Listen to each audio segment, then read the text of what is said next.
For a long time, generic rank 4 Xyz monsters were some of the best extra deck monsters in the entire game. We saw deck after deck after deck top with their extra deck almost completely made up of different rank 4 monsters. Now of course a lot of times those different decks did have at least one non-generic rank 4 that made their deck unique, but in a lot of cases there were repeated uses of the same Xyz monsters in a variety of different strategies all at the same time.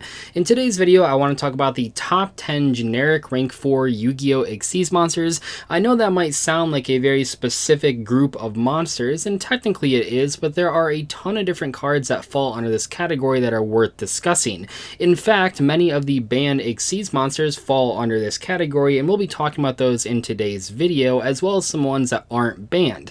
Now to make it on this list, I looked at a lot of different factors, how powerful a card was, how often it was played, but one of the things that I really want to keep in mind is if it had a huge impact on the format when it was released. And I mention that because there are some cards that are not going to make this list, even though they are technically on paper better than the cards that I'm talking about, and they're not going to be mentioned because maybe when they came out, the game had progressed to the point where they weren't as impactful as the cards that I want to discuss in this video. I'll mention those at the end though, so make sure to stay tuned if you don't see a card on the list and you think it should have been on here in the first place. That's a lot to ask of a card, because even when cards are released and they're actually good cards or even great cards, it's hard to say if they really always have a huge impact on the format. But I believe in the case of all 10 cards we're going to talk about, that these cards not only impacted the format they were released in, but also later on down the road. Before we start today's list, I do want to give a huge honorable mention spot to Zodiac Broad Bowl. Now the reason this card is sort of mentioned at the beginning but not going to make the actual list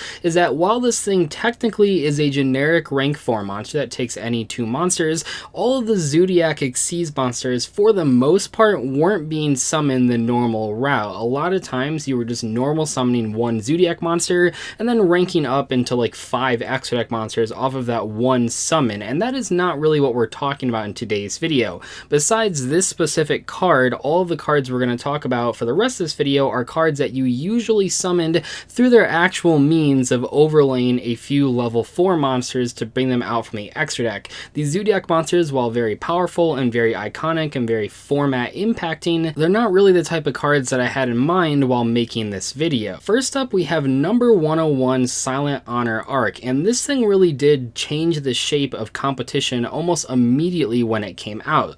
This thing was very hyped, so a lot of people picked up their copies, but it really exceeded the hype in ways people didn't really imagine. Basically, any deck playing multiple level 4 monsters was gonna pack at least one copy, but usually 2 copies of this card. I know that when this card came out, I was personally very excited and I picked up a few copies and played it in a variety of decks like Spirits, but almost every deck out there needed to play this card because it was so strong. You know, nowadays, especially because of a card we're going to talk about later on in this video, rank 4 monsters really are known to have a lot of removal options in a variety of situations, but prior to number 101 Silent Honor Arc, that wasn't always the case, and this was really the card that solidified rank 4 monsters as powerful removal cards. Next up, we have another rank 4 removal option, Diamond Dire Wolf. Now this thing isn't very popular anymore, just like a lot of the cards on this list, but this was a very powerful rank 4 monster for a long time, especially before number 101 Silent Honor Arc, although don't get me wrong, a lot of decks still played both of these after they were both released.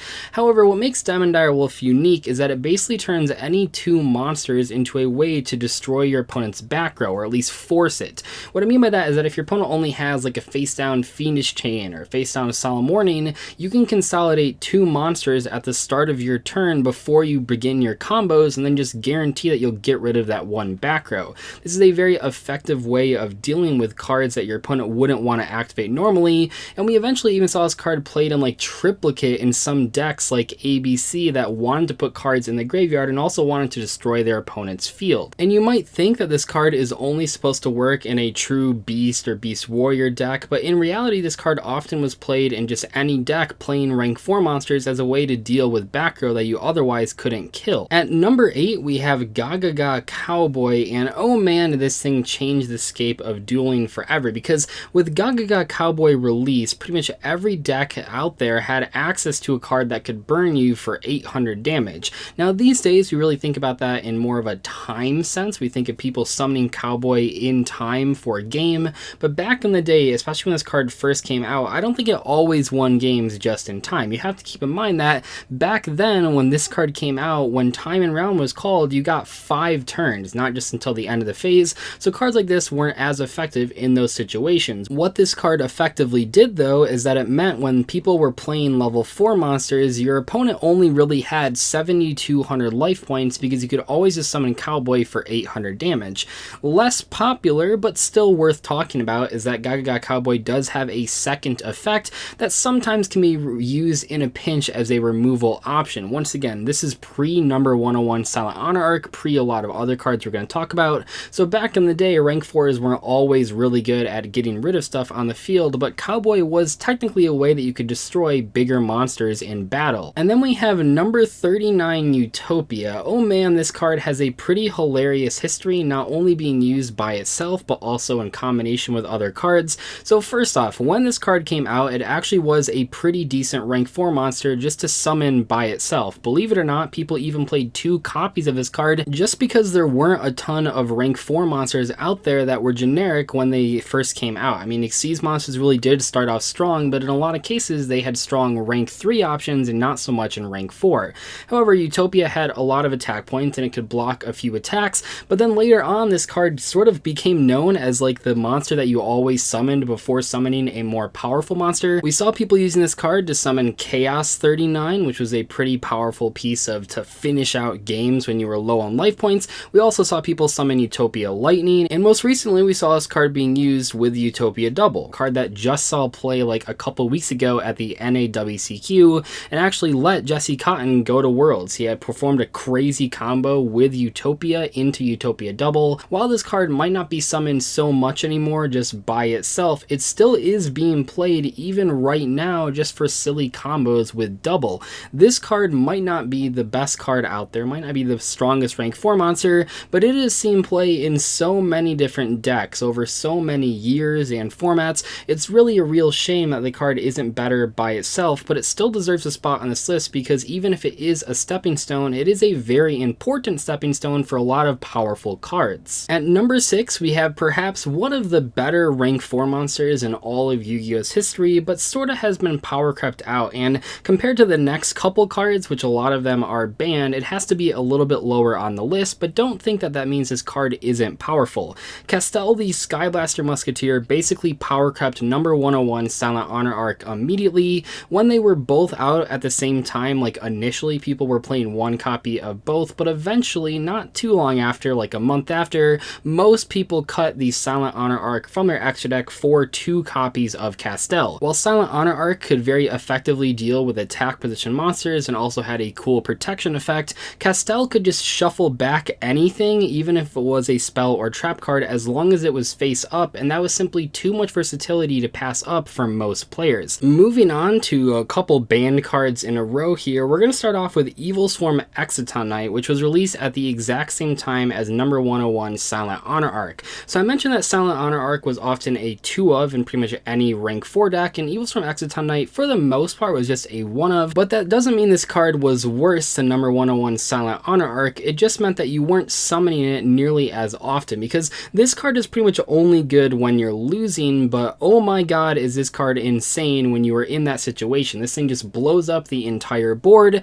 and this is like the great equalizer in a Yu-Gi-Oh card. This card was insanely expensive back in the day. It was about $80 to $90, and while some people did play 2 copies, usually most people just ran that 1 copy, and it seemed to be enough in most duels. This thing just got summoned, and a lot of times your opponent had a bunch of cards that didn't really matter face down that they couldn't stop the Exciton Knight with, things like Bottomless Trap Hole and other cards like that, because we don't really see nearly as much effect negation back in 2014 that we do right now. Sure, there were cards like Phoenix Chain running around, but oftentimes this thing would just blow up entire boards. The sheer amount of card advantage that you could get off of this one rank 4 monster was just unprecedented for the time. Next up, we have Diusto Emerald, and this card's kind of interesting because while it was a mainstay in a bunch of rank 4 decks, it wasn't really ever the most important rank 4 monster for a long time. It wasn't until Zodiacs came out where this card really shined in competitive strategies as not just a 1 of that you summon sometimes, but actually a pretty much staple 2-of that you always summoned going first when you opened your normal combo.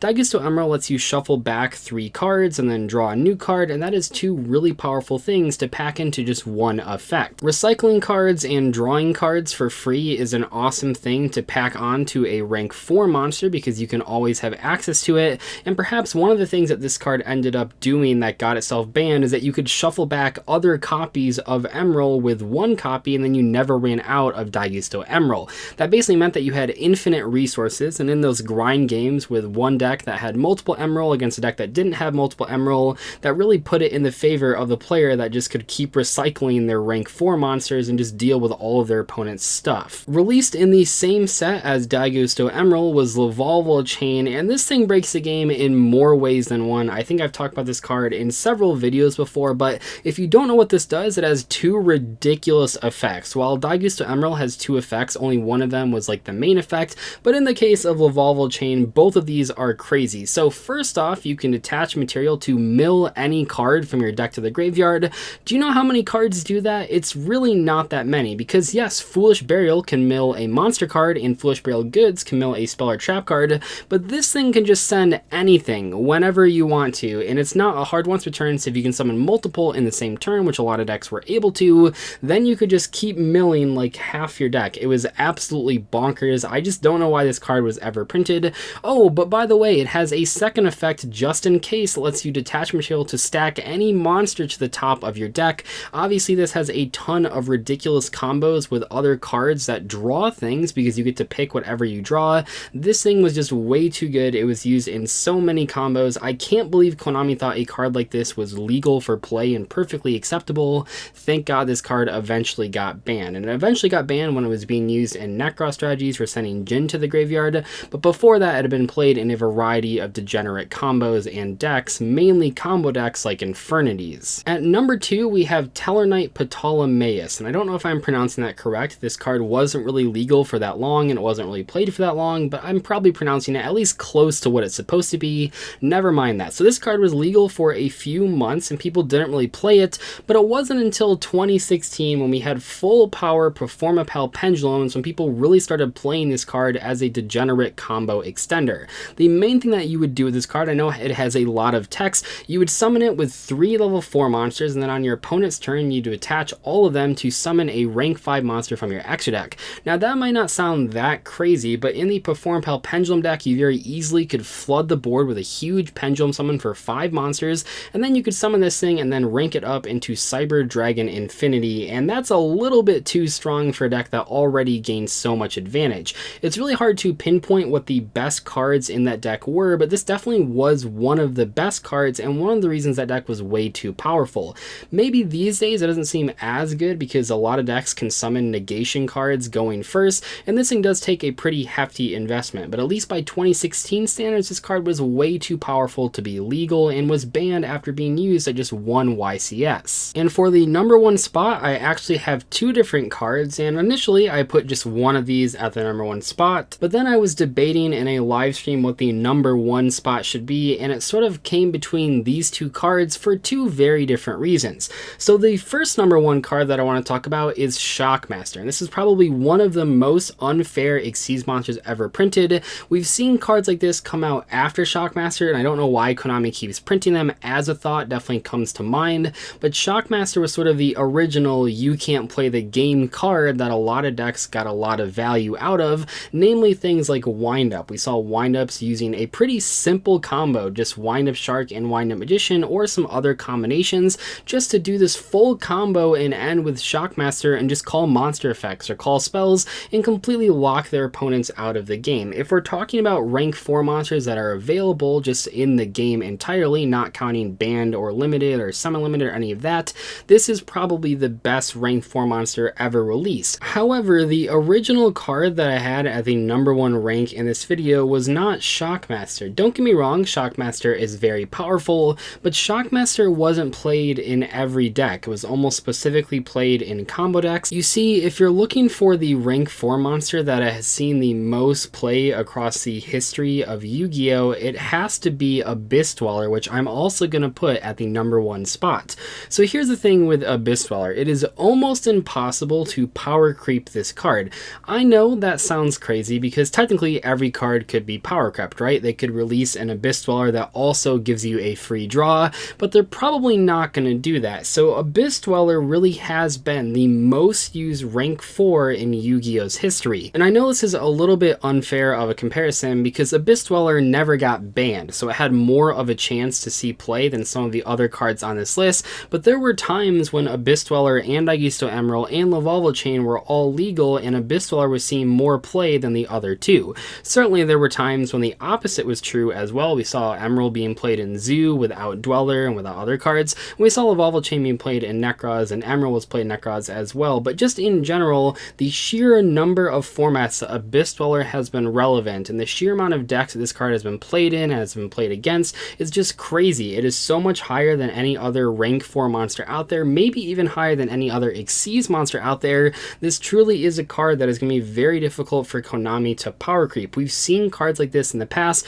It's sort of like a rank 4 version in some ways like Artifact Lancia. How do you power creep Artifact Lancia? It's a hand trap that you can discard to just stop all banishing for the turn. It's really difficult to actually make a better version of Lancia, just in the same way that it's really difficult to make a better version of Dweller. In some ways, it's actually better to have the card as an extra deck monster than a hand trap, because with a hand trap you have to draw it, where with the Dweller you can always just have access to it anytime you have 2 level 4s on the field. Anyway though, that is going to wrap up today's video. Sorry it was a little bit longer than my usual uploads. I really do just love rank 4 Xyz monsters, and there's so many other cards that could have been on this list. There are so many powerful rank 4s. Tornado Dragon was a very close like 11th place, but there has to be a cut somewhere, and while cards like Tornado Dragon did see play in multiple formats and multiple decks, it wasn't quite as iconic, wasn't quite as powerful as a lot of the cards on this list in their respective formats. Anyway though, that's all for today. I'll see you in the next one. Goodbye.